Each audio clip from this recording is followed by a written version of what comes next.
Success. Success is an interesting thing nowadays.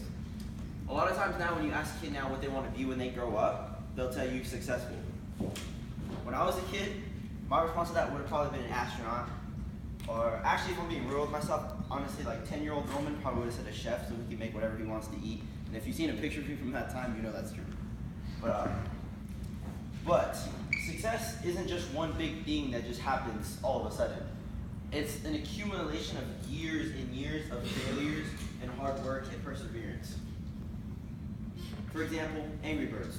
The creator of Angry Birds had been a game designer for 9 years before Angry Birds was released. It was released in 2009, and he had been designing at Rovio for 5 years before that. Walt Disney. He got fired from his first job at the Kansas City Star because the editor told him that he lacked imagination and creativity. Oprah Winfrey. She was fired from her first television job publicly because they said that she got too emotionally invested in her stories. But the big takeaway here from all this is that one thing that they all have in common is that they didn't take this failure and just try to quit and run away with it. They all took it and used it as fuel to drive them into their next success. And my best experience with this was with athletics. I play baseball, which is a game of failure.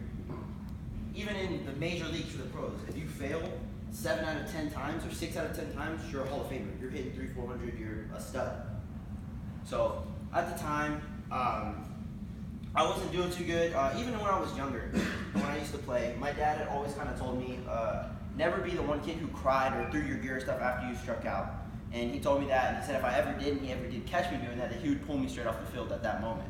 He didn't say it as nicely as I did, but the point across is that I appreciate for that, and I thank him for that because it made me tough. And I'm not talking physically tough, but I'm talking mentally tough.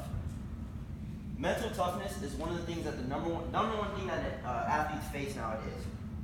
They don't have the mental toughness to be able to get through the game. They face that one failure and think that this is too hard, I can't do this, I give up and I quit.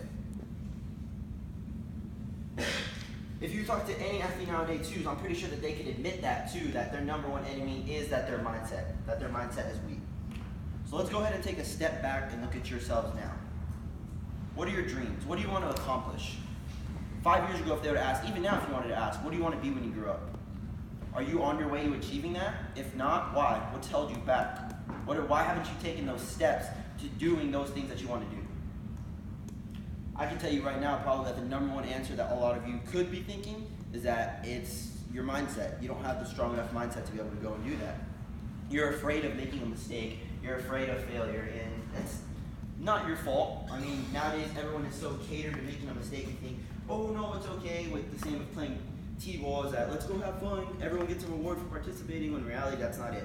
All you're doing is hurting people to get them when they get to that next level. When they get to that point where they do hit that first failure, and you're like, oh wow, I've never actually been hit with this failure. What does this feel like? This is my first time ever experiencing this, and that's not the way it should be.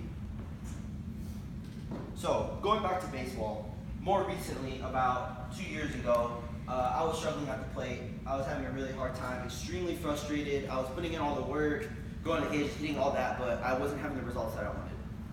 So we had been going over taking risks and accepting failure in class for about a month or two now, and I decided finally kind of to take it to heart and actually give this a shot. So that night before my game, I told myself kind of like, you know what, screw it. I mean, I've gone 0 for the past few games. Nothing else can really get worse. So I'm going to just say screw it and go out and play with no cares, take risks, and just kind of go for what I want.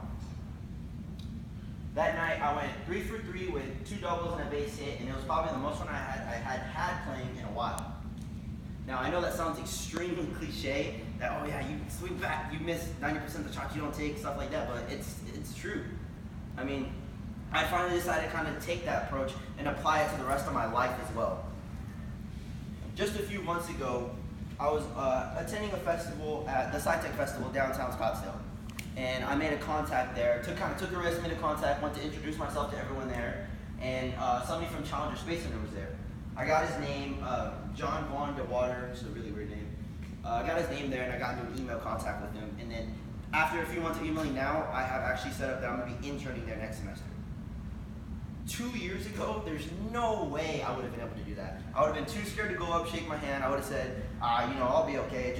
go back to Meg, do the same old thing that I've always been doing, but I finally decided to take a risk and make something happen towards something that I wanted. For another example that I give you is a company called Google. Google X to be specific. Now they're just called X, but somebody named Astro Teller did a TED Talk on it a few weeks ago. If you have the time, go watch it. Exceptional TED Talk. That this is where some company that has to do it in the new age where they embrace failure. They look for ways to kill their projects. One of the biggest takeaways I've taken away from it was that he told me they go into the mindset of, hey, how can we kill our project today?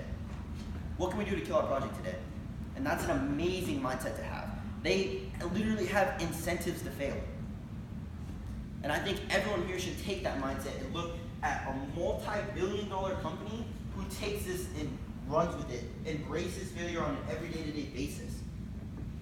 They were talking about on one of the TED Talks that he was doing is that they literally have rewards for failing. If you fail, you end up getting a reward for it.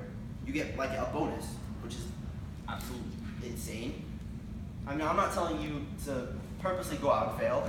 Like, oh, hey, let's go out while I'm driving and let me go ahead and fail on making this right turn and hit 2 cars. That's not what I'm saying. I'm saying take a risk and embrace the failure that you have on your way to that next shot. So I challenge you that the next time an opportunity comes your way, take a risk and take it. Make something happen. Because I guarantee you, you'll enjoy the results that are to come. Thank you.